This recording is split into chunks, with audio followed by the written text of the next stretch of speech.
Ay. Mi tacita de la abuelita. Va. Buenas tardes a todos, muchísimas gracias por acompañarnos. Buenas tardes, Carla, Mónica.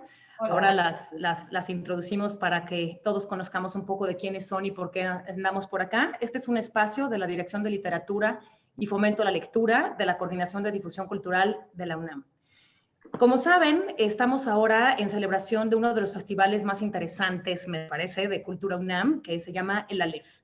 Este festival pretende crear puentes entre el arte y la ciencia y es justamente lo que haremos hoy en la tarde, vincular el lenguaje, los lenguajes con otros terrenos que pueden ser científicos, pero que al final lo que trataremos es de delimitar que estas fronteras son inexistentes. Un claro ejemplo es que estamos a condición de un virus viviendo una pandemia que también es social y que es cultural, emocional, afectiva, económica, desde luego, política. Así que no hay fronteras entre los conocimientos, de eso estamos seguros en el ALEF. Y me da muchísimo gusto, hemos esperado mucho para esta charla, que habla de uno de los temas que ahora nos es más inquietante. Y desde luego estoy hablando del futuro. Es un futuro del que todos los días tratamos de encontrar qué viene, cuándo vamos a volver a esta normalidad, cuál es esta nueva normalidad a la que se nos invita a pensar, a recrear, a vivir. Y lo hacemos desde un presente absolutamente tecnológico. Vivimos en este formato, en pantallas, en este Facebook, en estas redes sociales, vivimos, habitamos, socializamos, compramos, resolvemos. Ahora esto no es una red social, sino un auditorio en donde estamos muchos interesados en escuchar a Mónica y a Carla, y eso implica un presente distinto, con una mirada de un futuro distinto, sin duda. Casualmente, aquí en Literatura, nuestra revista Punto de Partida había destinado el número 222 a el futuro, antes de que supiéramos de la pandemia. Y el siguiente número está dedicado al caos, también antes de que supiéramos de la pandemia. Y no me parece accidental, me parece absolutamente importante subrayarlo, porque el caos es también parte del futuro, mucho más que el orden, quizá. Ahora nos dirán Carla y Mónica si están o no de acuerdo. Yo solamente quiero decir que estoy muy contenta con ellas aquí. Les voy a platicar un poquito de quiénes son ellas. Antes de pasar a leer sus currículum, quiero platicarles que esto es un esfuerzo muy grande de un contenido enorme de un equipo fantástico que es el de la LEF y desde luego el de nuestro equipo de literatura y fomento a la lectura, así que muchas gracias. Y en particular, esta es una actividad propuesta por el periódico de poesía, un espacio fantástico para este género literario que nos ha acompañado durante toda esta pandemia, así que gracias a Hernán Bravo Varela y a Daniel Saldaña. Paso entonces a leerles un poquito sobre quiénes son Mónica y Carla. Mónica es tapatía, coordina el proyecto de e-literatura en el Centro de Cultura Digital desde 2015. Durante muchos años dirigió el programa editorial Tierra Adentro de la Secretaría de Cultura, ha publicado poemas, reseñas, crónicas, reportajes, artículos, entrevistas en distintos medios impresos y desde luego en digitales. Sus performances y piezas artísticas han formado parte de muestras, festivales y laboratorios de poesía y arte contemporáneo en México y en el extranjero. Es autora de libros de poemas, Trazos de Noche Herida y Hechos Diversos. Quiero decir también que es caminante, es montañista y eso ocupa un lugar en su corazón y también en el mío y por eso he tenido la fortuna de compartir caminos con ella. Carla, por su parte, es chilanga. Ha escrito ensayos sobre artes visuales y ha cultivado el género del fotopoema y el videopoema, del cual creo que nos va a platicar un poquito. Ha colaborado con artistas plásticos como Melanie Smith, Mariana Castillo de Val y Francis Alice, entre otros muchos. Es autora de libros de poemas como Catábasis ex voto, de 2010, Anavis Maqueta, con el que obtuvo el Premio Nacional de Literatura Gilberto Owen, y No tú, sino la piedra, Ríos Sagrados, que la herejía navega, así como de una novela que se llama Formol. Actualmente es miembro del Sistema Nacional de Creadores de Arte y bueno, yo los dejo con ellas dos para una charla que se antoja deliciosa. Así que adelante, Carla y Mónica, y muchísimas gracias por aceptar nuestra invitación. Adelante. No, mil gracias, Anel, mil gracias. Muy bien, pues le vas tú primero. ¡Ay, qué nervios! No, bueno, pues esta cuestión, lo que nos convoca esto del futuro, como que uno se pone a pensar y bueno, no puede más que apelar a los poderes de la adivinación, la premonición, la intuición.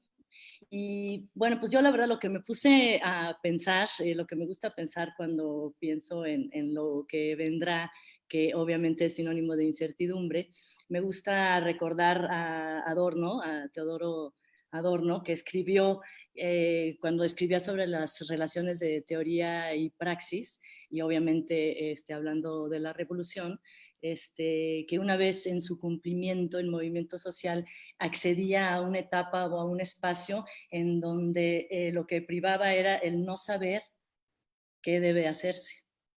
Entonces, tomando este momento de pandemia y estos impases, pues obviamente hacer como la extrapolación de la revolución hasta a este gran cambio que nos ha tocado vivir ahora, se me hace muy importante. Él decía que a la hora de la hora el triunfo sobre el capitalismo dependería de que las sociedades estuvieran completamente abiertas y combatir de manera esforzada y contundente el totalismo, es decir, que llegaba el momento en donde la revolución se tornaba aún más rígida que el régimen anterior y empezaba a combatir, digamos, la diferencia. Entonces siempre es importante seguir en este cambio, en este proceso en el que ya estamos comprometidos de años para acá, en pensar siempre en la otredad, pensar siempre en lo distinto, en la diferencia. Y eso pues me lleva a pensar en el futuro como ya en el presente esperaríamos, ¿no? Nada suceda, nada puede pasar si no es a través del foco del lente de derechos humanos, comunidades y naturaleza o medio ambiente, ¿no? Entonces todo en ese sentido tiene que ver con estas tres situaciones que pues obviamente en la actualidad pues ya las tenemos en cuenta y que tendrán que seguir después de lo que nos acaba de pasar. Ahora de repente en estos últimos días he pensado en esta pandemia, no sé tú, pero en estos días es como, no sé si va a ser como ese dolor fantasma de los días amputados, ¿no? Del tiempo que antes teníamos y que ya no está. Y pienso pienso en ese dolor fantasma, en esa situación que insiste, ¿no? La ausencia que insiste en mostrarse y en cómo será cuando la recuperemos, ¿no? Cómo recuperaremos esos miembros extirpados, cómo serán esos días que nos quitaron o ese tiempo que se fue, cómo regresará, cómo será ahora nuestra vida cotidiana, qué forma tendrá la cotidiana, la vida misma, la vida corporal, ¿no? Totalmente, ¿no? Como todo, cuáles van a ser las narrativas del contacto, ¿no? Ese es algo que me preocupa muchísimo. Y de repente, yo no sé, fíjate, estoy como en un proceso digo, me voy a como montar en todas bueno, la cita de Adorno, ¿no? Que nos ubica en un espacio muy concreto, pero también voy a meter así un poco como de subjetividad, ¿no? Es decir, desde cómo lo vivo corporalmente, a mí me he notado como dos formas de afrontar y una es como decir, bueno, pero no hablando de la nueva normalidad, sino me pregunto, ¿qué tanto vamos a recordar realmente? Porque también siento, y un poco nos pasó con el sismo, ¿no? O sea, se dan estos movimientos, y no me refiero a los telúricos, sino movimientos sociales como espacios de encuentro, ¿no? O desencuentro, que ahorita esto es rarísimo. Y de repente pensamos que va a permear como ese sentido de solidaridad, sobre todo que es algo que, como dice Rebeca Solnit, ¿no? Que es algo que surge durante cuando el desastre está en una afuera que no nos involucra o no nos pone como en situación de ser el riesgo nosotros mismos para nosotros mismos, ¿no? Y eso es algo que con un tema como una pandemia, un virus, que de un contagio como muy, muy grande, ¿no? De repente nos tememos, ¿no? Entonces, por un lado, tengo esta como duda de decir, híjole, ¿y si esto nos sirve, pero nada más nos sirve para repensarnos un ratito? O sea, es como dudar un poco de la forma en que podemos permanecer en un pensamiento, que eso, ahí es donde me subo como al tren en lo que dices, ¿no? Donde sí vamos a pensar por estos ejes que dices, ¿no? Derechos humanos, naturaleza, no, a mí Y comunidades. y comunidades, ¿no? Porque los tres están trenzados, porque derechos humanos tiene que ver con territorio, territorio tiene que ver, o sea, el derecho a pertenecer es algo que estamos viendo que se pierde cada vez más, ¿no? Que el capitalismo extractivista está todo lo que da, que Los derechos humanos son privilegios. los derechos humanos se vuelven privilegios, ya no sé necesariamente de qué hablamos, o sea, cómo entendemos cómo entiende la élite gobernante y las comunidades el asunto de los derechos humanos, y los vemos con situaciones límite, como por ejemplo, por poner un ejemplo, una comunidad como Ayutla, ¿no? Y el no acceso al agua, que bueno, es un derecho esencial, y más en un contexto como este. Pero por otro lado también siento que habíamos tenido como una especie de negación muy conveniente a pensar hábitos de consumo y a pensar sobre todo nuestra relación con la naturaleza, pero también en una relación muy inmediata que es con nuestros consumos, ¿no? Con lo que comemos y de dónde viene nuestra comida, que eso es algo que creo que ahorita al menos habría como que subrayar, ¿no? Y hacia dónde vamos también con la precarización que se debe venir. Estaba escuchando también a Silvia Rivera Cusicanqui decir, se está hablando, se cuenta, ¿no? Se está privilegiando, perdón, el conteo de contagios, el conteo de muertes, pero no se está hablando de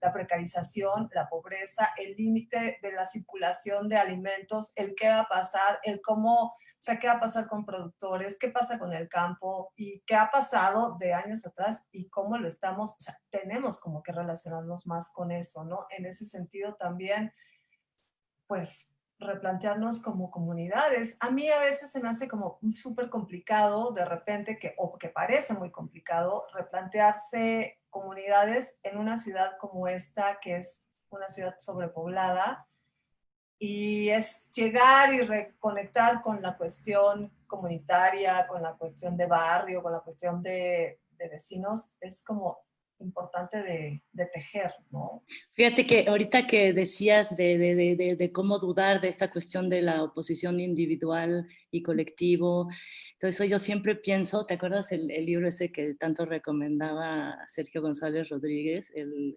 Dios de las Brujas, de Margaret Murray?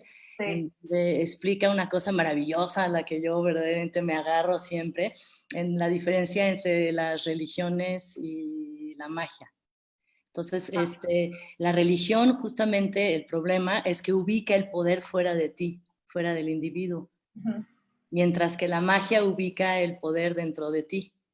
Entonces, de repente vemos cómo nos movemos en estas sociedades contemporáneas y tenemos nuestros ciertos dioses, esos poderes fuera de nosotros, incontrolables, como la tecnología, por ejemplo, como las multinacionales, como, bueno, el capitalismo o el necrocapitalismo en general. Entonces, son estas religiones que tenemos al consumo, a las marcas, a las iglesias, a la tecnología, y estamos totalmente nosotros desprovistos y saqueados de nuestra agencia. Entonces, volver a la magia, no al pensamiento mágico, no tiene nada que ver con eso, pero sí volver a ese pensamiento en donde el poder está dentro de ti y tú usar la tecnología o usar los diferentes instrumentos y fenómenos que tienes a tu alrededor, usarlos a tu favor, que es lo que yo creo que ya muchísima gente está haciendo. ¿Cuánta gente no está fuera, en el margen de los circuitos tecnológicos de tendencia, ¿no? Están ahí ya. La gente que ya está transitando otras maneras de vida, que está cultivando su propio alimento, que está fuera de la industrialización, en fin, ¿no? A mí me gusta muchísimo entonces eso, pensar cómo estos grados o posibilidades del en sí y el por sí del individuo entre la magia y la religión. Me gusta mucho pensarlo de esa manera, ¿no? En el poder interior. Yo también, bueno, yo subrayaría algo, fíjate que la primera cosa que me surge como resaltar es que la tecnología, o sea, estoy de acuerdo, ¿no? Y eso también, ya ves que me encanta citar a Rosy Braidotti con lo que dice, ¿no? Que sustituimos los elementos aire, tierra, fuego, agua con los dioses hidro, geo, Sí, el otro, y político, ¿no? Pero sí, la tecnología no nada más son cacharros, pues, que además no digo cacharros como minimizando, los cacharros tienen un montón de materiales que vienen de la Tierra, o sea, la tecnología y el Internet no es inmaterial, es sumamente material, es sumamente profundo y es muy costoso para la Tierra, ¿no? Pero algo que sucede, y es que cuando los biólogos y los ecólogos en los años 50 empezaron a advertir que esta mitología, ¿no? De pensar que los recursos están ahí, que la tierra es todo como este mar de recursos, ¿no? Mar, montaña y todo tipo de territorio inagotables, pues que no era tan cierto, ¿no? Entonces, justo eso es algo que cada vez a nivel pues más popular, comunitario, ciudadano, empezamos como de veras a sentir que es verdad y estamos en una década, o sea, empezamos una década, unos años clave que es 2030 con incendios en Australia y con ahora una pandemia, ¿no? Entonces creo que la llamada de atención está puesta ahí. Pero a lo que voy con el asunto de las tecnologías es que, por ejemplo, hace poco compartieron en un chat de amigos y de colegas con los que trabajo, un libro que sacaron en no sé qué universidad de Estados Unidos, ¿no? Donde reivindican los saberes ancestrales de los pueblos originarios, ¿no? ¿Por qué? Porque ahí están las respuestas, ¿no? Y las respuestas tienen que ver con la forma, la relación y los cultivos y la manera de tratar la tierra. Y eso es tecnología también, ¿no? No es esta decías el otro día, ¿no? Cómo las epistemes fueron arrancadas y suplantadas por otras. Y la importancia de entender ahora que una forma de vida, el pensamiento único, pues no es necesariamente lo que toda la humanidad desea, ¿no? Este es como un pensamiento y el también muy único. occidental, ¿no? O sea, ni ese pensamiento avalado incluso por la academia, ¿no? O sea, es decir, son relatos del conocimiento también, ¿no? Entonces creo que ahora nos está quedando claro un montón de cuestionamientos que además están manifestando el momento de crisis, ¿no? El momento de crisis, de crisis de autoridad, ya lo vemos clarísimamente, de crisis de sistemas patriarcales, ¿no?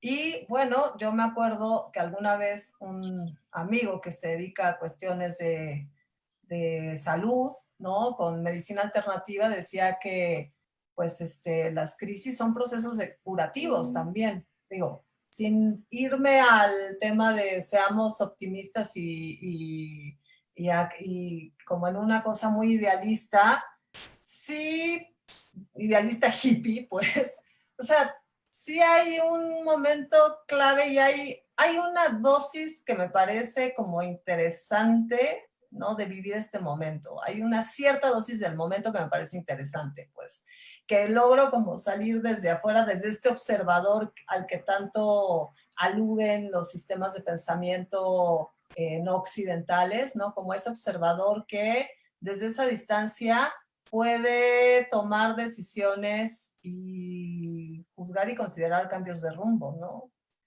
Digo, eso...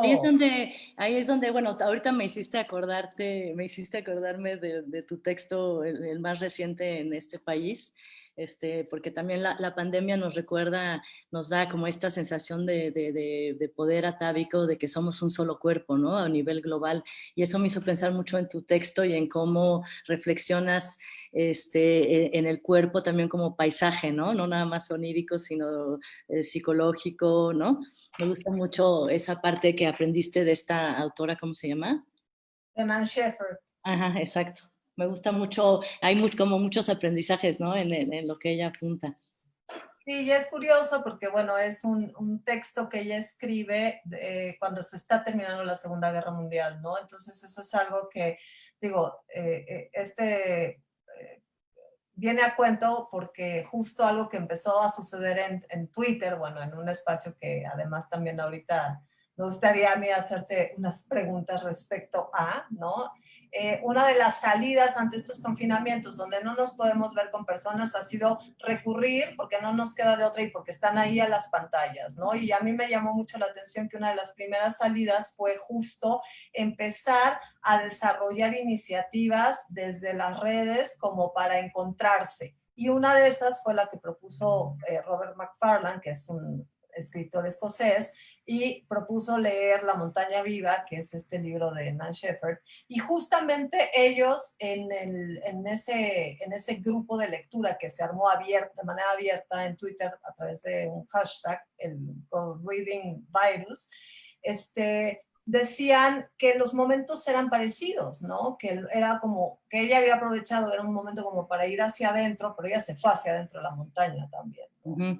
Fue como a observar el propio cuerpo insertado en ese gran cuerpo.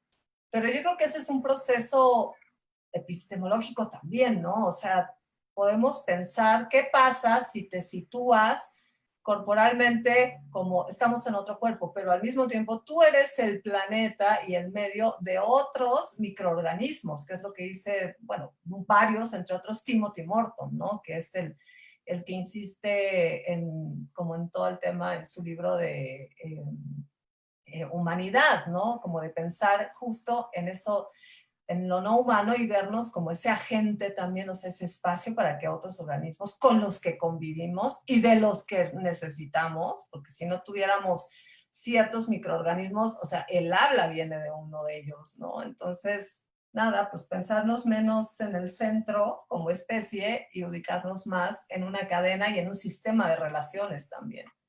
Y ahorita que dijiste de lo no humano y todo eso, como que volver a la introducción del cyborg de Donna Haraway, ¿no? En donde ya justamente esas obsoletas oposiciones entre humano, máquina, organismo, persona, físico, no material, eso nos lleva a... femenino, ¿no? Sí, eso nos lleva a justamente desmontar todas esas oposiciones que han formado nuestro pensamiento, ¿no?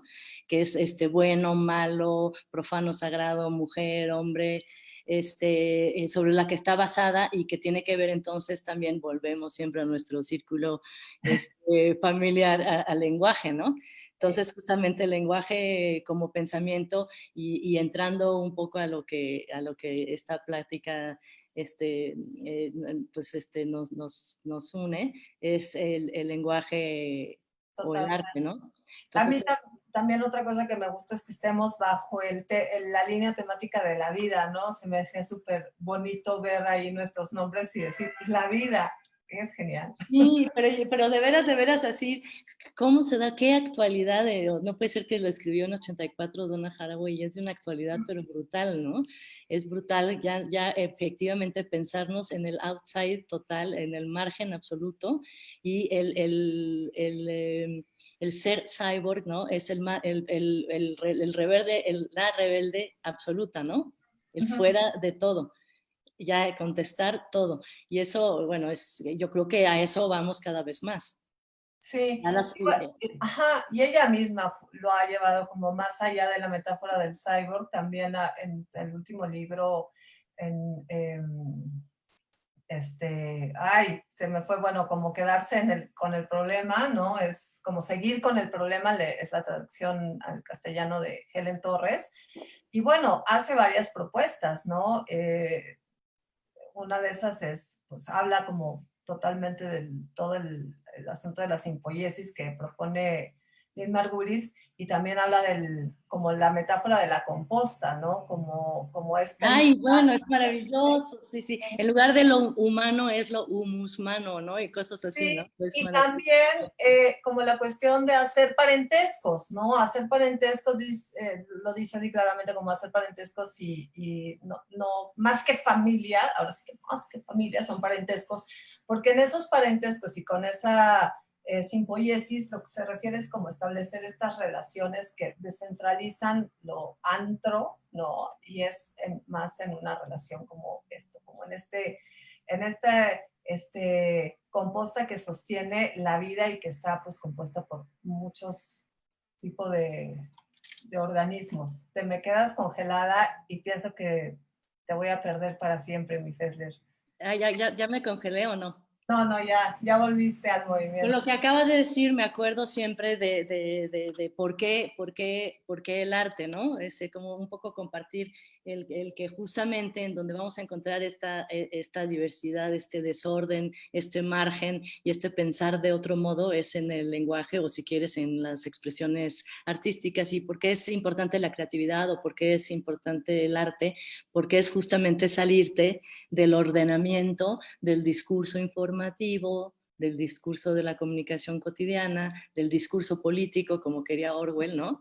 Y situarte en esa sintaxis distinta, porque es verdaderamente ir echando una palabra detrás de otra de un modo diferente que contesta el uso convencional, ¿no? Del lenguaje. Y por eso es tan importante la literatura, porque si partimos de la idea que el lenguaje es pensamiento, pensamiento es lenguaje, escribir es pensar, ¿no? ¿Te acuerdas de mi poeta que me encanta, Emmanuel Ocard, que decía que la poesía tiene mucho más que ver con lenguaje, con procesos de pensamiento que con literatura? Sí. Y entonces es ahí la importancia de todo arte, es justamente este ser medio cyborg de la producción, si quieres, ¿no? de las principales actividades humanas, ¿no? Entonces, por eso es tan importante y tan crucial, y volver más allá, desde mi punto de vista, la magia también es una forma de arte, ¿no? Y es una forma de apropiación del mundo y es una forma de agencia, de hacerte agencia, ¿no? Entonces, sí. Uh-huh.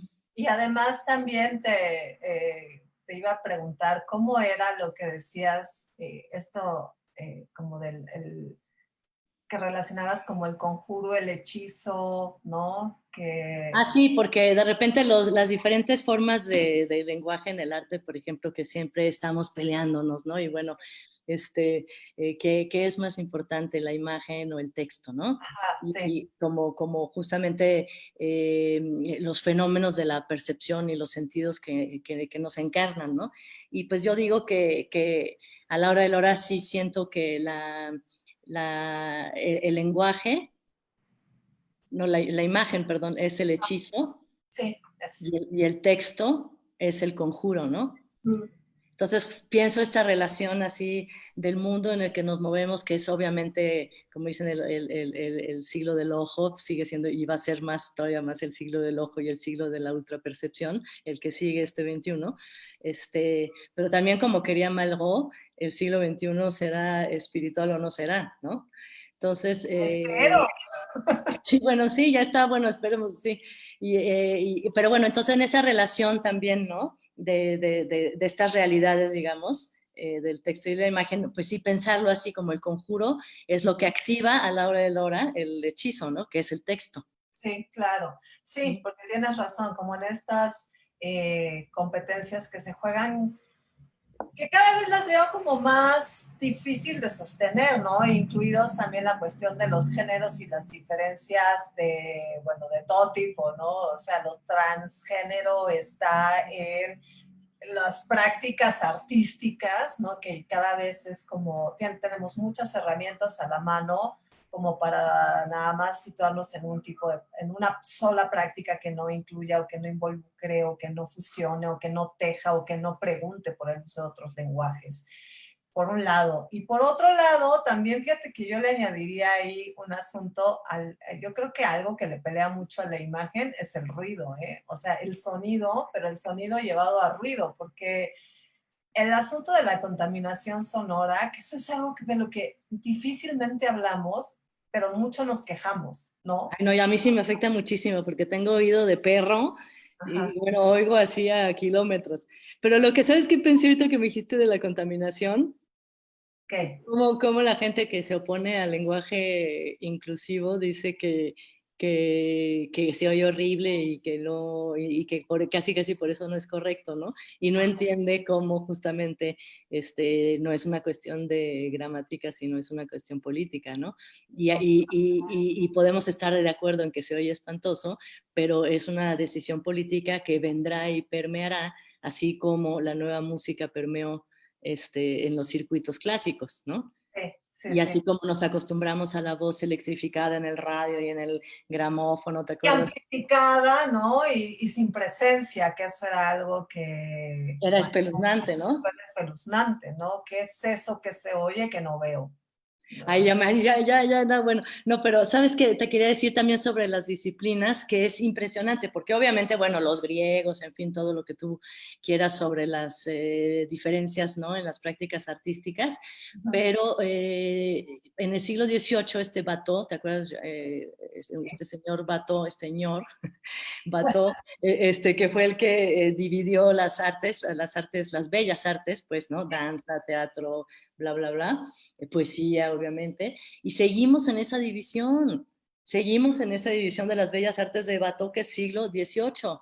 Y entonces, no, lo más terrible no es de que sigamos, sino que las instituciones siguen funcionando. Con pequeñas enmiendas y pegostes, ¿no? Porque cuando entran, voy a usar el término que usan unos colegas argentinos, los del grupo Ludio, ¿no? Cuando entran las tecnopoéticas que vienen desde el cine, y en una de esas sí también podemos pensar desde la fotografía, porque ya se empiezan a usar máquinas, entonces se van como pegando por aquí. Yo me acuerdo que tú una vez me invitaste a una reunión en casa de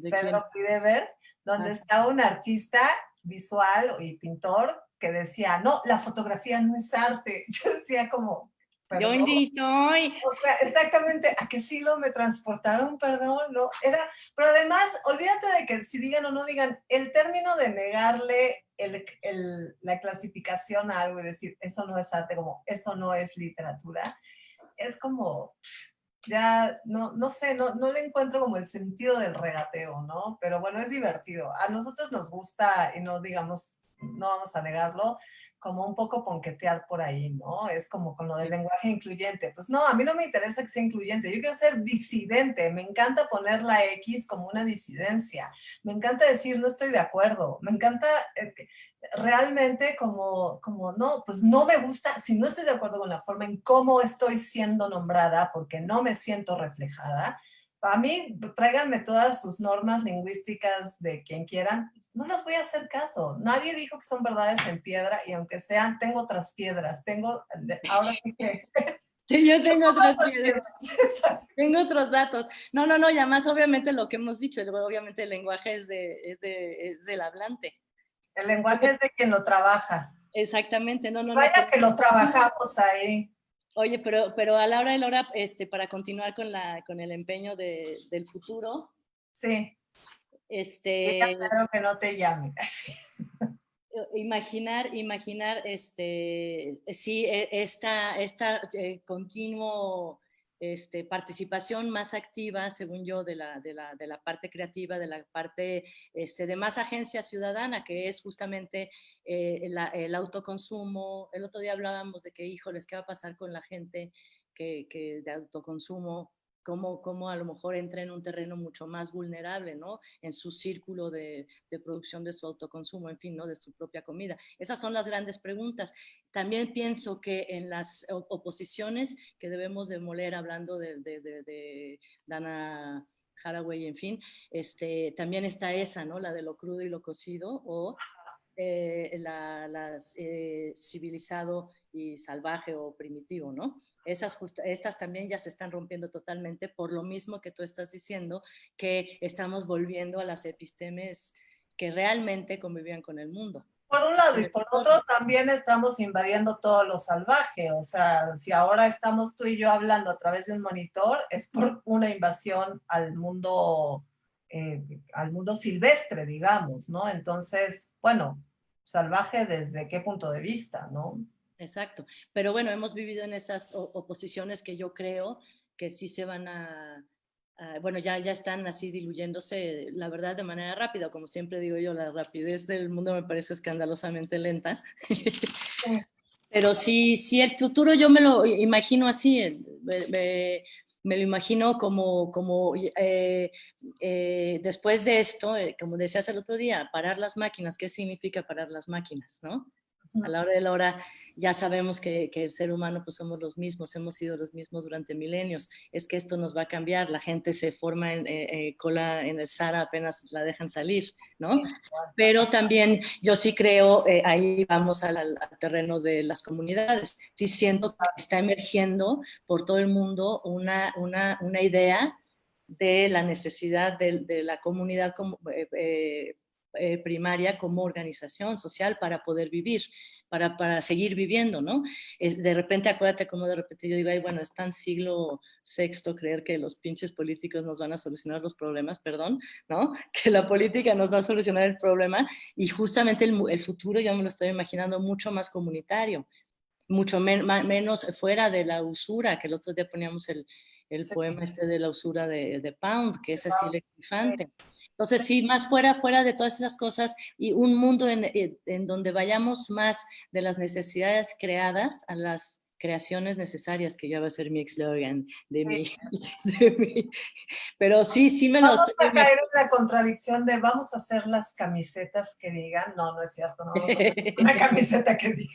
Oye, ya como le condicionaron la diamantina con los tenis Nike, digo, no, por favor. No, claro, por supuesto. Y algo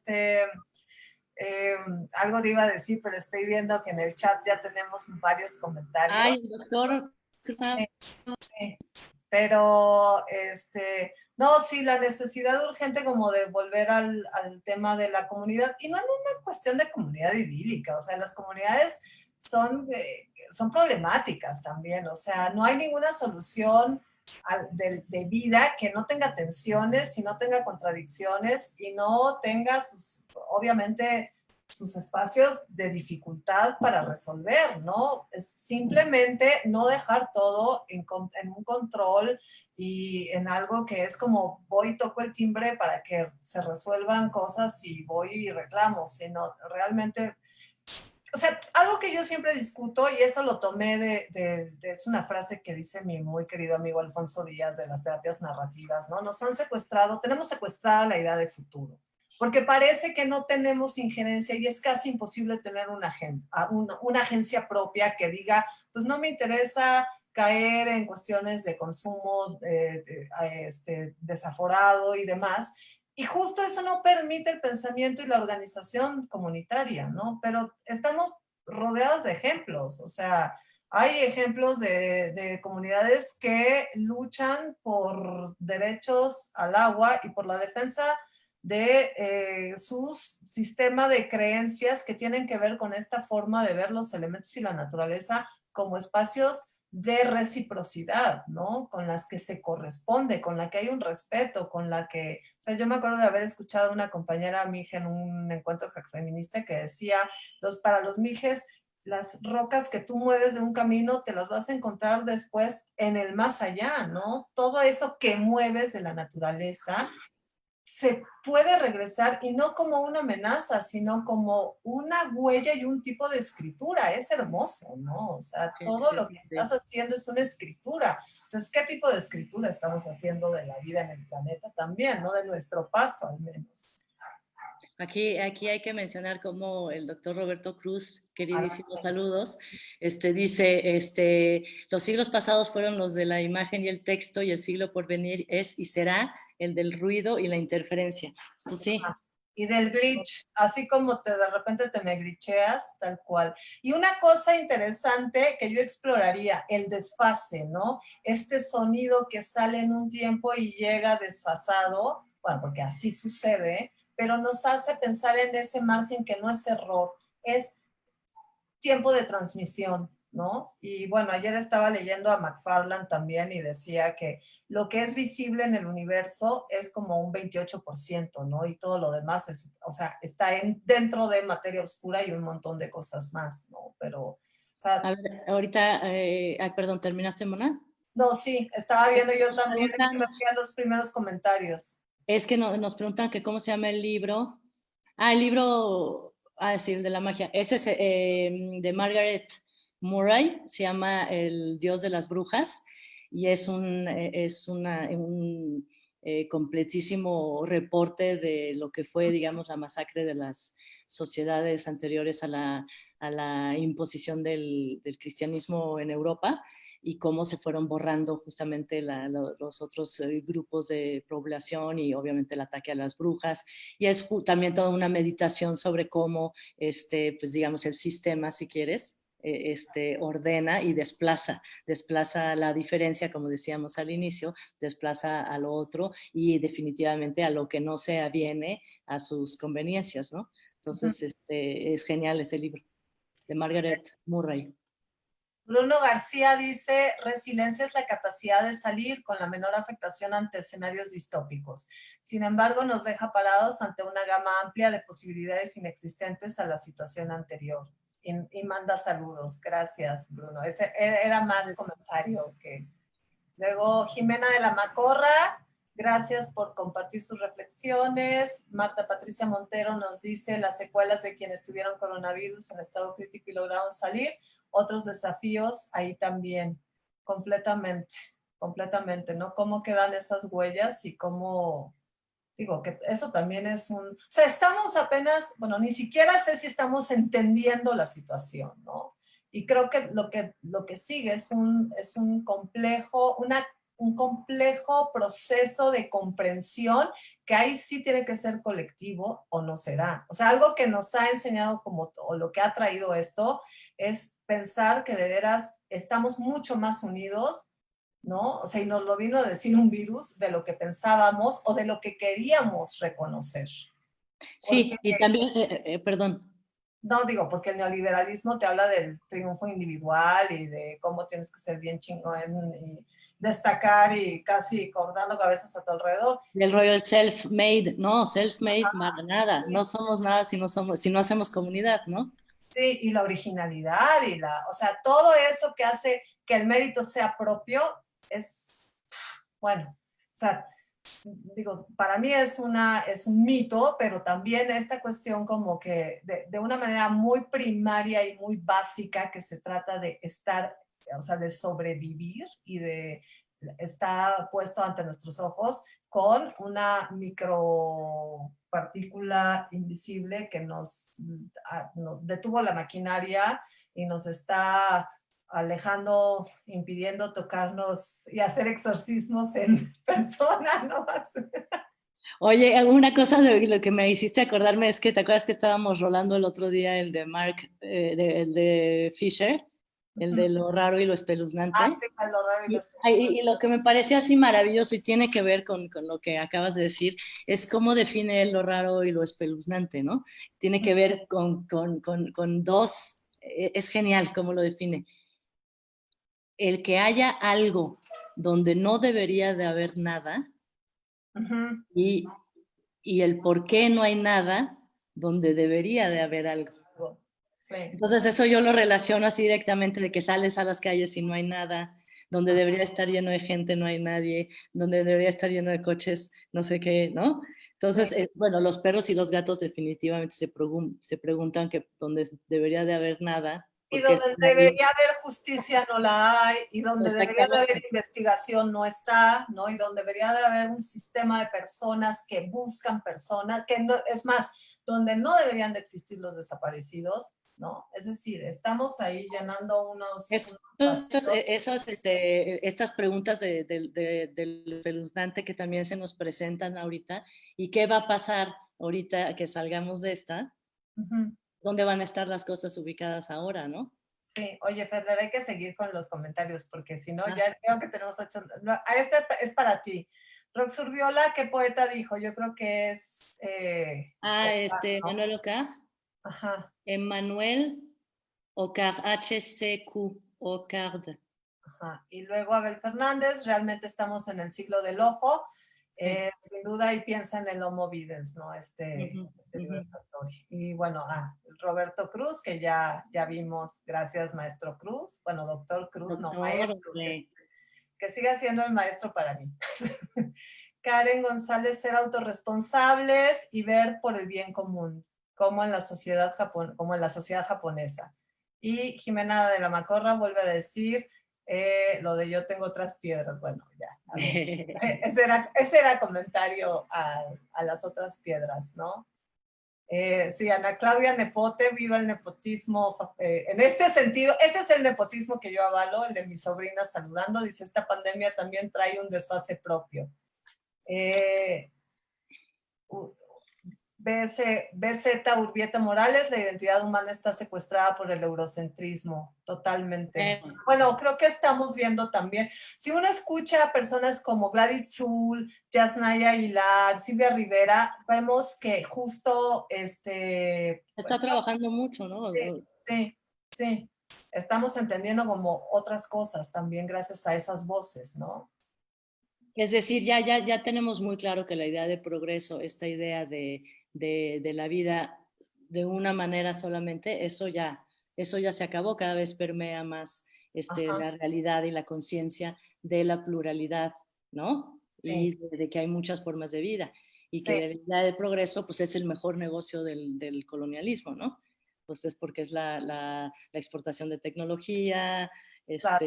en fin, es un gran negocio. Después de las independencias se instaura el concepto de progreso para seguir de alguna manera extrayendo y saqueando las riquezas. Y que desvirtúa sistemas de vida y otros sistemas de organización que no vean, que no tengan como esas mismas, ahora sí que metas y objetivos, ¿no? Entonces, todos estos saberes ancestrales quedan catalogados como pensamientos mágicos y exóticos, supersticiones, ¿no?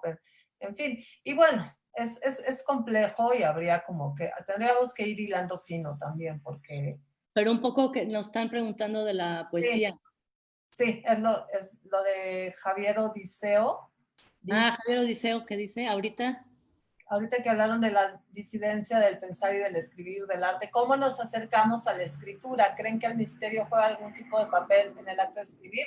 Ese te la dejo a ti y que escribes en tantas plataformas, es decir, con imagen, con estos personajes y que además texto, que es un gran personaje tuyo que aparece en tus redes, texto te dicta y te dice, ¿no? Sí, no, bueno, oye, Javier, yo pienso totalmente, yo no puedo vivir, no se puede vivir sin una idea de misterio, ¿no? Que aparte, yo sí creo en el texto como una herramienta de visibilización de lo que no podemos ver.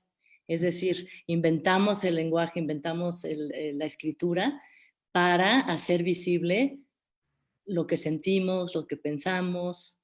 O lo que queremos y deseamos, ¿no? Pienso en ese sentido en dos grandes narradoras de ciencia ficción, ¿no? Que todo este tema de la ciencia ficción especulativa feminista ha dado tanto como son Ursula Le Guin y Octavia Butler, ¿no? Que tienen, o sea, los mundos que tienen en sus obras te sirven como de una gran herramienta para pensar futuros. Y Ursula Le Guin, que tiene como varias propuestas interesantes en novelas, hay en una que ahorita se me va cuál es, Gaby Damián me va a matar si me oye. ¿La de Úrsula? Ajá. ¿Y la de el amigo? No. O sea, son unos personajes, bueno, es un planeta y son personajes que cambian, entran como en espacios temporales donde son espacios reproductivos, pero pueden tener un sexo u otro, o sea, ¿no? Como que no tienen una sexualidad fija. Y el otro día estaba viendo, sigo a un tuitero que me gusta mucho, que es biólogo, y justo como un listado de, somos no binarias, y puso un listado de reptiles curiosos y había unos, por ejemplo, no, mentiras, era en un hilo que hizo de maternidades.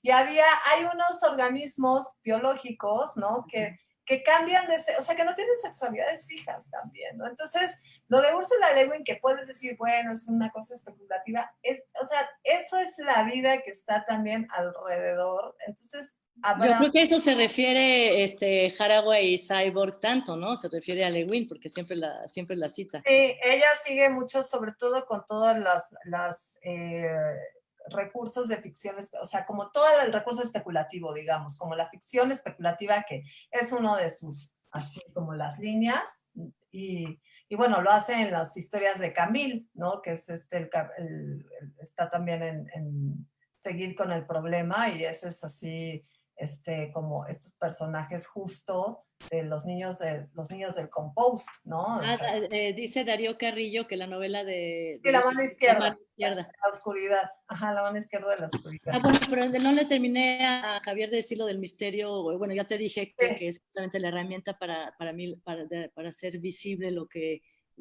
todo el cúmulo de emociones y la emoción y el daimon, ¿no? Que van juntos, ¿no? El demonio y el daimon y la emoción.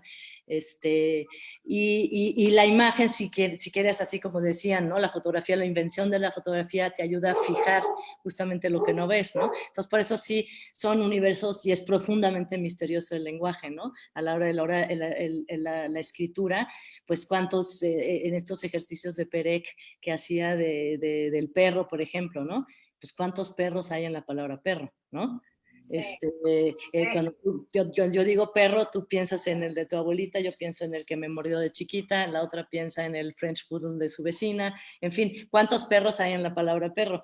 Entonces, en eso para mí, Javier, radica el poder del misterio en la escritura, ¿no? A mí también me gusta pensar en la escritura como esa posibilidad de detener el tiempo o de cambiar la idea del tiempo y de la percepción del tiempo. Y me refiero a que si quiero detenerme en un momento, o sea, ahorita, por ejemplo, a mí algo que me interesa mucho es hablar de las trabajadoras, ¿no? Pero cuando hablo de las trabajadoras me refiero a las mujeres ante las máquinas. Y es una invitación, una posibilidad, el misterio radica en pensar cómo las mujeres que trabajan, las primeras mecanógrafas, porque ese momento donde empieza como a fabricarse las máquinas de escribir, significa también la salida de las mujeres de lo doméstico al espacio laboral, ¿no? Entonces, es toda esa gran conquista y ese camino, para mí, poderlo abordar desde la cuestión de la escritura es casi magia. O sea, ponerme en la mente de una mujer, qué sé yo, en 1920, ¿no? Que sale, que se arregla para salir y que va hacia la calle y hacia su trabajo y recibe, digamos, un pago por ese trabajo, claro, precarizado y todo lo que ya sabemos, pero es un momento en el tiempo que me interesa escarbar y buscarle por donde sea, ¿no? Entonces, eso me parece a mí magia pura, ¿no? Dice Isabel Zapata que deberíamos de hacer un seminario de Haraway. Ese se lo vamos a pedir a la doctora Nadia Cortés, que es una gran experta en Haraway, y nos vamos a inscribir con ella. Ay, sí, sí, por favor. Que además es una mujer brillante y de las más brillantes que conozco, después de mi Fesle, por supuesto. Pablo Martínez Zárate dice el misterio contra el ministerio como estrategia de resistencia artística, y nos habla de Raúl Ruiz, ¿no? Director de cine. En su Poética del Cine tiene una contraposición interesante entre la memoria como misterio y ministerio. ¿Cuáles son las vías creativas del misterio? ¿Cómo fracturar el ministerio para filtrar el misterio? Está buena, esa es para ti. Ay, no, bueno, ayúdame, hermano. No, esa, Pablo, danos chance, te entregamos la respuesta la próxima semana. Déjame ahorita echar la baraja del Hermes Trimegistro y la del misterio, pero no. Sí, bueno, es fracturar, tú fracturas el ministerio, justamente ese lugar de poder con el lugar cerrado, que eso es misterio, es lugar cerrado, tiene que ver con miopía. Ajá. Por eso es el lugar cerrado. Pero tú justamente lo fracturas a través del lenguaje, a través del arte, en el sentido que ya dije, que es justamente el ordenamiento de la realidad de manera diferente, que se opone al discurso político, al ordenamiento del lenguaje informativo, al ordenamiento de las palabras en la vida cotidiana del hola, ¿cómo estás? Muy bien, yo también. Entonces, justamente el arte en cualquiera de sus manifestaciones, porque también pienso en la cuestión escénica, si no mi hermana Juliana me va a matar, ahí sí, pienso en tantas otras cosas, de las expresiones del quehacer, digamos, creativo, tiene todo siempre que ver con el rompimiento de lo convencional, de las formas convencionales de relacionarnos, ¿no? Como seres humanos. Y el ministerio no sé cómo esté puesto y ya me interesa como mucho, no conozco gran cosa de Raúl Ruiz, pero me interesaría, lo entiendo así sin como conocer exactamente la forma en que está planteada, pero yo pensaría si el ministerio no es esa como voz interior de dominio o voz colonizadora, ¿no? O sea, esta voz que te dice esto va para acá, es para allá, este es el canon, estas son como las cajas y que eso es como finalmente lo que al menos también creo desde el feminismo lo estamos proponiendo como rupturas, ¿no? En particular desde lo lingüístico con el uso de estos lenguajes disidentes. Y otra cosa que me hace pensar es lo que dice Bifo en su libro de la sublevación, ¿no? Oigan, ya me borré. Sí, pero no te, o sea, deja de mover, ya, volviste. Y, ¿A poco ya, sí estoy ahí o no? sí, y te escuchas. Tesler, te congelaste ahora sí. Bueno, mientras... ¿Ya llegué o no? Sí, ya estás, pero ya no te muevas tanto. Ya me estoy Acuérdate de lo que te friseando. dijeron. Ya no sé si me oyen. No, sí te oímos. ¿Tú no nos oyes? Digo, ¿no me oyes? Sí, ya te oigo. ¿Tú a mí? Sí, sí. Bueno, ahí Bueno, estamos no importa, capturando por el lo menos. misterio o estamos recurriendo al misterio, yo ya no sé aquí, pero bueno, vamos a ver, déjenme seguir mientras regresa la Fester. Bueno, yo estaba hablando de Bifo, la idea de Bifo es como recuperar el lenguaje poético de ese secuestro que ha hecho el mercado, ¿no? Porque la forma como más... Lo que pasa es que dicen que dura 40 minutos, pero ya regresamos. Ah, claro. Sí, no sé. Un poco dicen también de que entonces de insistir en el futuro. Sí. Ah, nos están preguntando, ¿la pandemia afectará que si la pandemia afectará en algo a la literatura, podría haber un impacto en la escritura? Pues yo pienso que la escritura ya está. Para mí, la escritura se empieza desde el cuerpo también y nuestra escritura cotidiana, ¿no? Es decir, bueno, yo voy a resaltar un tipo de escritura que he visto que me interesa mucho, la escritura de los espacios sin humanos siendo, digamos, como mapeadas por las personas no humanas, ¿no? Por estas visitas animales a zonas que les habían sido secuestradas a ellos, ¿no? Porque las ciudades se han hecho de una forma invasiva para especies que antes las habitaban. Una gran historia ahí es la historia de los lobos, que después cuando demos el taller, cuando recuperemos la tridimensionalidad, vamos a dar el taller de persona no humana y vamos a hablar mucho de eso también, ¿no? Entonces, pues yo pienso, sí, sin duda, porque todo nos afecta, ¿no? O sea, no, o sea, que se expanda, porque hay mucha gente que ya está viviendo en el futuro y nosotros ni nos damos cuenta, sí. Pero justamente se va a expandir esa onda, esa ola de conciencia o de información o de conocimiento o de justamente a través de estos parteaguas que sí realmente inciden, se va a dar esta otra forma, ¿no? Esta otra forma en la que yo me imagino una vida de veras comunitaria, ¿no? Pero de verdad, no en la onda hipster, así, no, una onda, ya estamos más en la cuestión comunitaria y sobre todo lo que sí me ocupa, digamos, es el veras producir tu comida. Producir tu comida. Y sin duda vamos a tener que recurrir a lo comunitario, en particular con el asunto de cuando todos los que tenemos nuestras jóvenes edades tengamos unas edades no tan jóvenes, ¿no? Porque ya no tenemos sistemas de retiro y jubilación, entonces vamos a tener que cuidar de nosotras también, de nosotres y no es, o sea, esa es como otra forma también de plantearse la vida en sus distintas etapas, ¿no? Hay una cosa bien importante también de que nos están preguntando que bueno, el arte y la literatura y todo eso en el futuro, justamente, ¿qué papel o qué? Yo lo siento cada vez más politizado, ¿no? Pero ya en otro sentido más que allá de lo que es la poesía militante o el arte social, sino ya de una forma mucho más incorporada de de lucha y de conciencia y de posición como pensamiento, la poesía como pensamiento puro frente al sistema y como operación del pensamiento que ve con muchísima más claridad. Sabemos que no hay estadística del INEGI ni de Naciones Unidas que te diga con mayor claridad cómo es la realidad que un poema, o ¿quién te dice mejor cómo son los rusos si no es Tolstoy y Dostoyevsky, en fin, por decir un ejemplo, cómo es México, Rulfo, en fin, ¿no? O Castellanos, o Garro. Ya está como muy probado también esa otra importancia crucial que es el arte, ¿no? Sí, completamente, ¿no? Y bueno, también de mano de muchos cineastas, o sea, lo que refleja el cine, ¿no? Totalmente.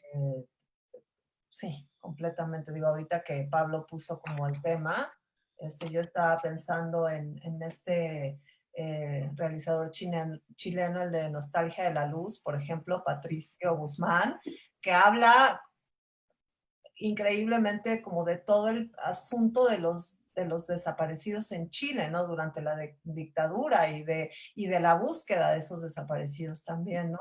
Y hace poco veíamos como el borrador, por así decirlo, bueno, la película en preproducción que tiene una cineasta siria, y es súper fuerte, o sea, en efecto, ¿dónde están las narrativas, digamos, de lo que sucede ahora? ¿Cómo podemos acceder más que las notas y los reportajes? Son justo esos como trabajos que, pues sí, ahora los podemos ver porque paradójicamente entre que estamos como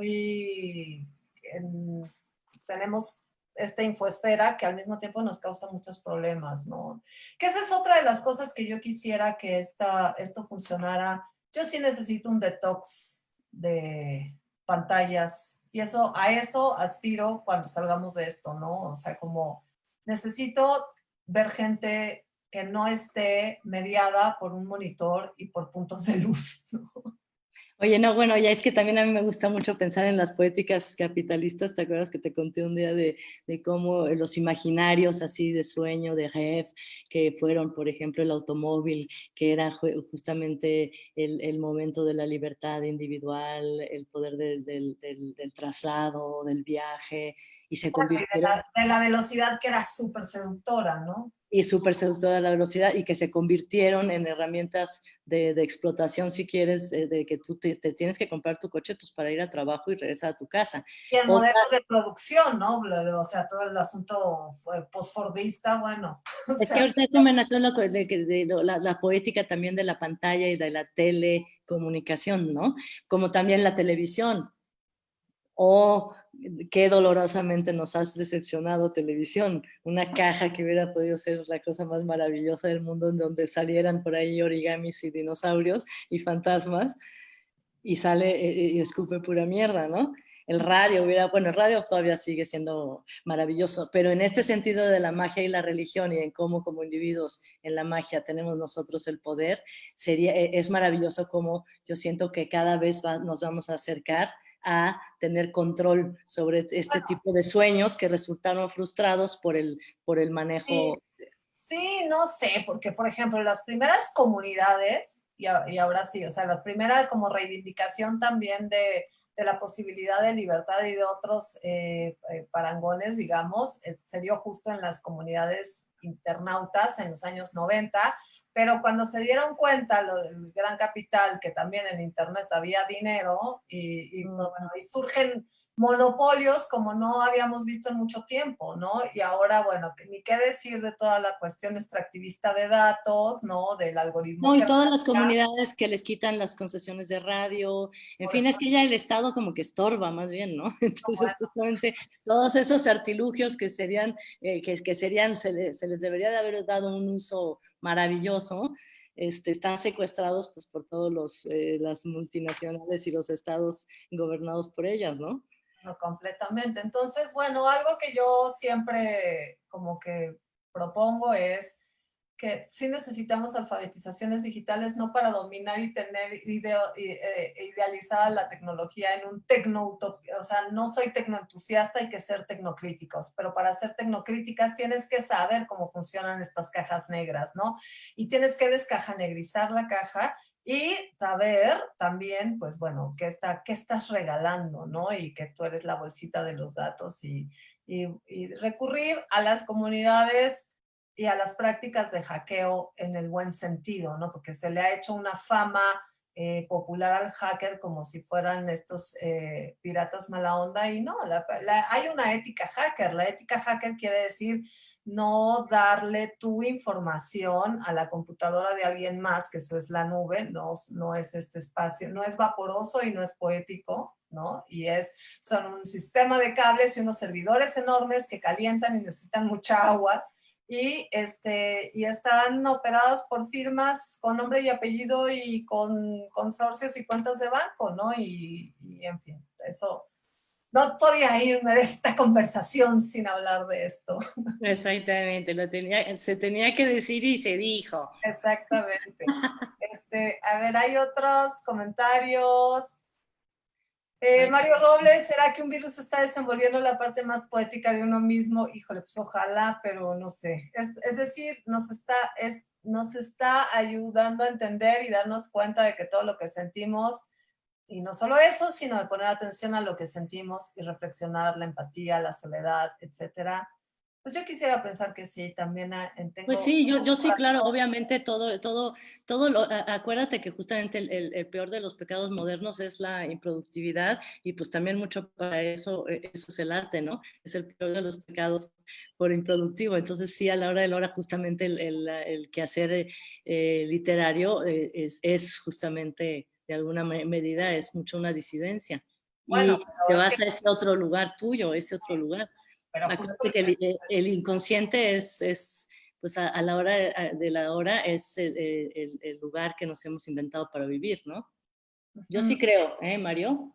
Sí, pues yo también creo que más bien justo que no hay que comprarse la idea de que producir es la línea adecuada y que justo el bonito arte de la contemplación también y de la ralentización tiene mucho más encanto y el planeta lo agradecería, ¿no? Bueno, nuestras especies de compañeras, nuestras especies camaradas, como dice María Petecuca, que es una gestora que me gusta mucho, también lo agradecerían. A ver, Jimena Tristain llenando el checklist de lo espeluznante. Muy bien, Jimena.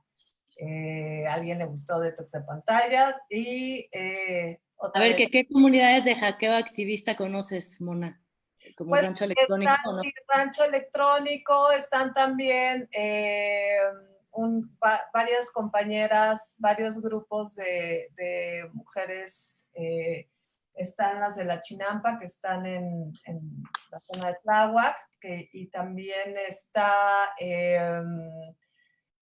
hay varias iniciativas, las de Tor, ¿no? Que reúnen a una serie de colegas que están también como pensando en otras posibilidades. Y justo el Rancho Electrónico está alojando están teniendo, por estos días estaban haciendo como el tema de servidores autónomos, que ese es otro boleto también, ¿no? Que sería como interesante revisar la posibilidad de hacer servidores autónomos y no dar todos nuestros datos en servidores que... No, bueno, eso es lo que yo veo como el futuro. Sí, La exacto. agencia.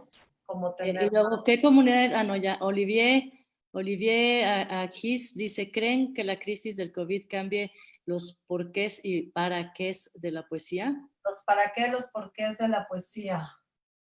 Pues creo Pues, que o sea, creo que es el COVID, pero con todo lo de alrededor. Es decir, el COVID es una consecuencia de una serie de prácticas y de políticas antropocéntricas, ¿no? Y de donde se ha recurrido como a una narrativa de dominio, ¿no? A una historia de dominio. Creo que eso, o sea, la zoonosis, eso es lo que finalmente tendríamos que revisar. Si los virus, porque no va a ser el único, no ha sido el único, no es el único y no será el único.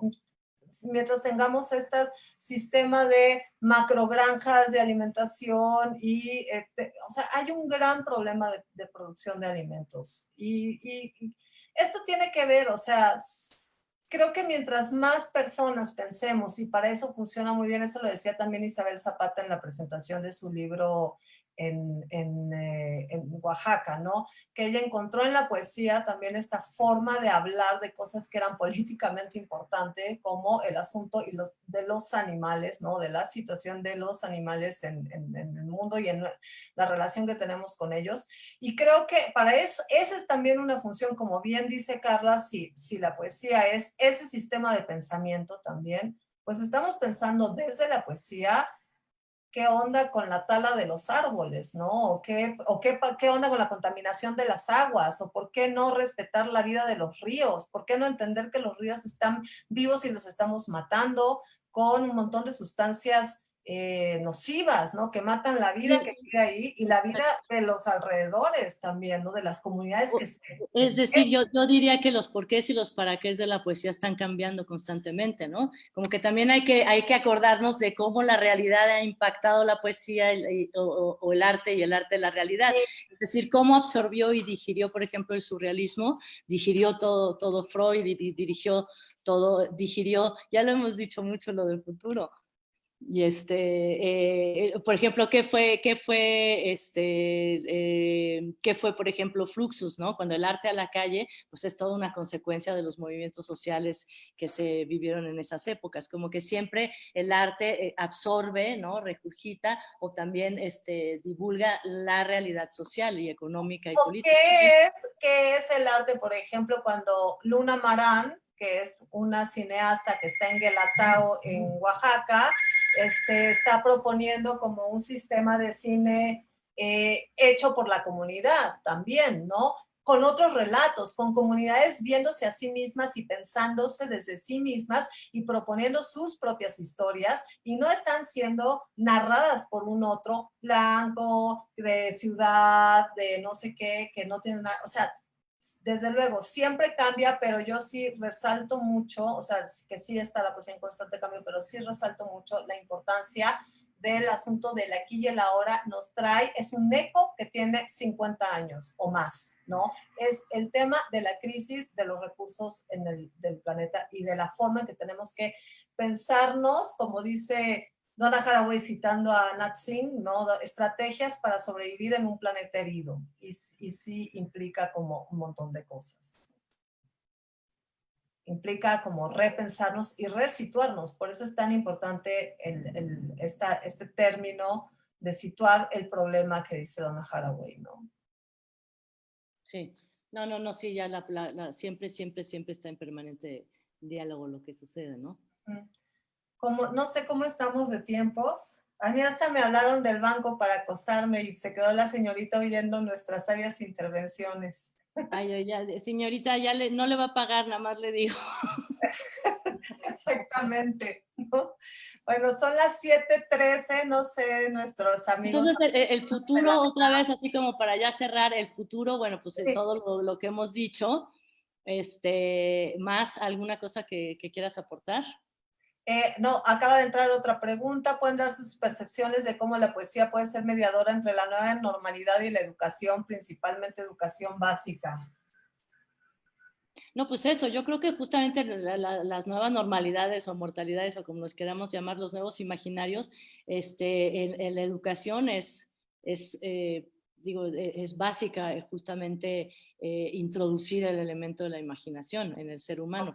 No somos nada sin imaginación, y eso que de por sí obviamente lo traen las niñas, lo traen cargado, pero sí seguirlo motivando y propiciando es solamente a través de una educación también artística, creativa, que los exponga, ¿no? A todas estas, digamos, a la experiencia estética, que es lo que a la hora de la hora te enriquece la vida. La experiencia estética es la que involucra todos los sentidos y te genera un conocimiento, ¿no? Un conocimiento que está más allá de lo racional.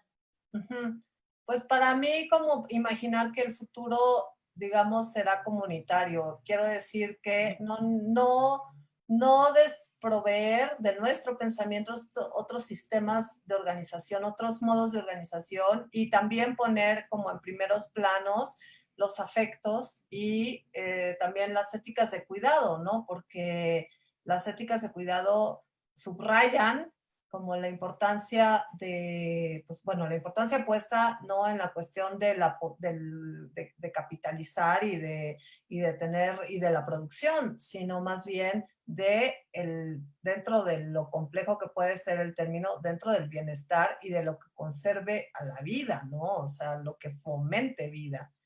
Sí, y yo cuando pienso en el futuro siempre pienso además de estas otras formas de que busquemos otras formas de organizarnos y de estrategias de sobrevivencia, también pensemos en ejes rectores que sean la solidaridad, la amistad, otras cosas que se alejen totalmente de lo que conocemos, que es la sombra del éxito material, ¿no? En fin, todas estas cosas que son obviedades, lo que ya dijimos de las necesidades creadas a las creaciones necesarias, en fin, así es como nos podemos imaginar el futuro. Y yo me imagino la poesía y el arte, pues como de hecho ya están, y me imagino que irá creciendo cada vez más involucrados de una u otra manera, no como en los 60, 70, la cuestión del arte militante, sino yo creo que ahorita sí ya hay, más que una militancia, ya hay una actitud de clara confrontación, ¿no? Casi contra el sistema, y a través del lenguaje de la poesía, pensar y repensar la realidad, ¿no? Sí, y eso, como la importancia y la estrategia de la imaginación siempre como un espacio de autonomía, ¿no? Sí, no hay manera. Sí, si no tienes imaginación, pues no hay vida. Uh-huh. Uh-huh. A ver, ¿cómo la poesía puede ser mediadora entre la nueva... Ah, ya lo leíste, ¿verdad? Sí, en el zapoteco lo mismo nombra música como nombra palabra. Di. La palabra di, ¿no? Ah, qué bonito. Ah, qué padre. Sí. Pues bueno, entonces no sé, Jean-Luc, si nos dices cómo estamos, si vamos cerrando y realmente lo que... le dijéramos a Nale que tenemos que decir sí, que la verdad... que este festival continúa, ¿no? Que las actividades del Festival del Aleph están disponibles. Hay muchísimas actividades y pues échenle un ojo a la programación. Yo también le quería agradecer muchísimo a la invitación a Hernán Bravo, a Daniel, también a Daniela Tarazona, a Anel, a todo el mundo, mil gracias. Y vean la programación que está verdaderamente interesante, súper plural, ¿no? Como música, además, no solo son mesas y participaciones, sino también hay cine, hay artes visuales, hay teatro, hay como un montón de posibilidades. Ahora sí que de ramificaciones. Es como el Aleph mismo. Ves el Aleph y lo ves todo. Muy bien, bueno, Bessler. Oiga, pues muchísimas gracias, ya te extraño horrible. Sí, yo también. Ya necesitamos vernos de cerca para poder hacer la magia y el conjuro, y no el hechizo. Esto sería, la pantalla sería el hechizo. La pantalla es el hechizo y la palabra, el... Y el cuerpo sería el conjuro. ¿Qué tal las coreografías sociales de la pandemia, Sí, bueno, sí. Que ahí ese es otro tema también. Mariana Arteaga, que es una coreógrafa increíble que ha trabajado en cuestiones de coreografía en colectivas, en las calles, ¿no? Ella tiene toda una reflexión en base a eso, ¿no? Las estrategias coreográficas y la cuestión de la política en la coreografía, ¿no? O sea, el espacio de tener agencia, tú como alguien en la calle que puede moverse de una cierta manera. Y a mí me encanta el concepto de coreografías sociales y cómo justamente estudiar la manera del cuerpo en la cocina, la manera del cuerpo, bueno, obviamente en el sexo, pero en el trabajo, en las burocracias. Es maravilloso el concepto de las coreografías sociales. Pues sí, y entonces estas coreografías sociales de pantalla, bueno, nos hacen pensar en que queremos explorar otros mundos y que disfrutaremos, vamos a disfrutar mucho el aire cuando estemos allá afuera, así que hay que cuidarlo. Ay, bueno, pues mil gracias a todos y bueno, pues ojalá otro día platiquemos más cosas, sigamos pensando el futuro, en la incertidumbre que nos espera y que de todas maneras sabemos que siempre, en la que siempre hemos vivido, ¿no? De todas maneras. Exactamente. Y piensen en esos otros que los habitan, y no hablo de las personalidades, sino de los microorganismos. Y bueno, anular, ¿sabes qué? Es que qué importante anular de veras del pensamiento, las oposiciones que estructuraron nuestro pensamiento, ¿no? Eso ya a mí se me hace crucial y que ya se está desmontando por fin de veras entre lo bueno, lo malo, lo profano, lo sagrado. Todo eso, perdón que lo vuelvo a decir, pero es fundamental para... ¿Ya nos cortaron? No sé, pero tú y yo, el que mucho se despide, pocas ganas tiene de irse, ¿no? Tú y yo seguimos hablando y a lo mejor ya no estamos. Bueno, ya. No, pues ya que ya no, sí. Bueno, que al aire. Bueno, entonces ya nos despedimos. Que sí, ya nos despedamos. Sí, bueno. Bueno, muchísimas gracias a todas, a todos, a todes.